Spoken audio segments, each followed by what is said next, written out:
So simulan natin dito mga idol, Barangay Ginebra Coach Tim Con. Meron ng mas malakas na lineup ngayong PBA Conference 2025. Meron nga bang big man na magbabalik? Pag-uusapan natin yan at Justin Brownlee.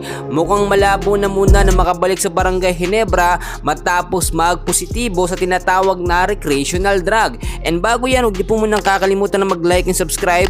Maraming salamat po. Mga kaibigan, simulan na muna natin ngayon. Ano nga ba yung sinasabi natin dito na panibagong sistema at malakas po na lineup ng Barangay Ginebra sa nalalapit po, to be exact, April 4, 2025 sa 2025 PBA Philippine Cup, no? Ngayon ho kasi all Filipino na muna ang maglalaro, no imports mga idol, at dito magagamit talaga ang mga local player natin. So ang sinasabi ko sa inyo, mas lalakas ngayon ang sistema at lineup nga po ni Coach Tim Con sa kanyang panibagong set, no, na lineup dito sa Barangay Ginebra. Ang ibig ko sabihin, yung laging nagagamit sa Barangay Ginebra, posibleng malimitihan muna ang minuto nila at mabigyan naman ng mahabang playing time yung mga bench player po ng Barangay Ginebra.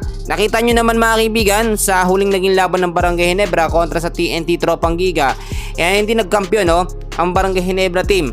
At 3 taon na silang hindi nagkakampiyon mga kaibigan ko. Marami tayong nakitang problema dito, lalo na sa mga local player natin na hindi naman nakakapag-ambag masyado o umaasa lang lagi sa import, tulad na lamang kay Justin Brownlee.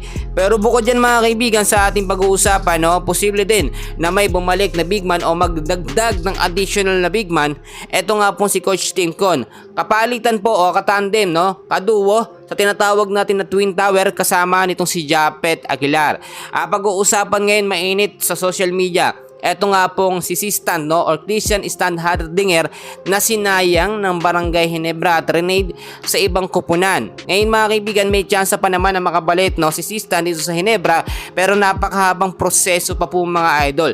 Siya yung sinasabi ko sa inyo na susi talaga ng Barangay Ginebra para muling magkampiyon, no. At alam nyo kung sino yung magagaling na player, sila pa yung nawawala, no, sa Barangay Ginebra team. Sila na nga ang susi dahil nga po pinasok ng politika ang Barangay Ginebra, ang PBA, talagang pera-pera na lamang minsan ang usapan. Pero so far so good, merong update tayo ngayon na merong big man na babalik, no, or panibagong big man na mapupunta po sa Barangay Ginebra. So aabangan natin yan mga kaibigan, kaya dyan lang kayo.